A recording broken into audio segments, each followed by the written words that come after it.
Cops and other law enforcement people of Reddit, what were some cases you worked on that made you think, even if for a moment, that something supernatural/paranormal was going on? This is unexplained, and probably just coincidence, but I still never mention it to my coworkers. I spent some time as a homicide investigator. We would respond to all apparent suicides and investigate them just to make sure it wasn't a homicide. Usually we determined a motive for suicide and found a note or other indicator that the person killed themselves. One guy just taped a note to his chest that said "Happy now, bitch?" and made sure his wife found him after he hanged himself.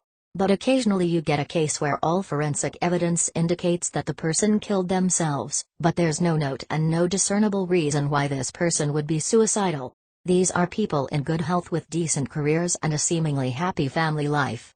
But who knows what's really going on with someone? Here's the part that freaks me out.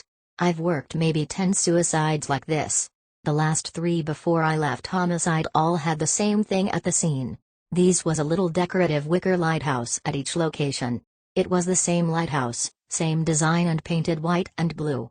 It stuck out to me the first time because it was by the bed where the body was, but 2 weeks later I saw the same damn lighthouse on another suicide and even pointed out the coincidence to a patrol officer. A few months later I go on another suicide and I see that same wicker lighthouse. That's when it clicks that it's always been unexplained suicides. I go back and look at crime scene photos from every suicide I've worked. In 2 of them I see what could be the wicker lighthouse, but the angle is off and there's too much junk around to say for sure. I dunno. I thought it was creepy as hell, but I transferred a couple of months later and I let it go. Edit. Well, that got more of a response than I was anticipating. To answer the question of was it a serial killer, I very much doubt it.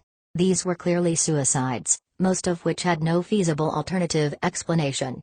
We work every suicide as if it were a homicide.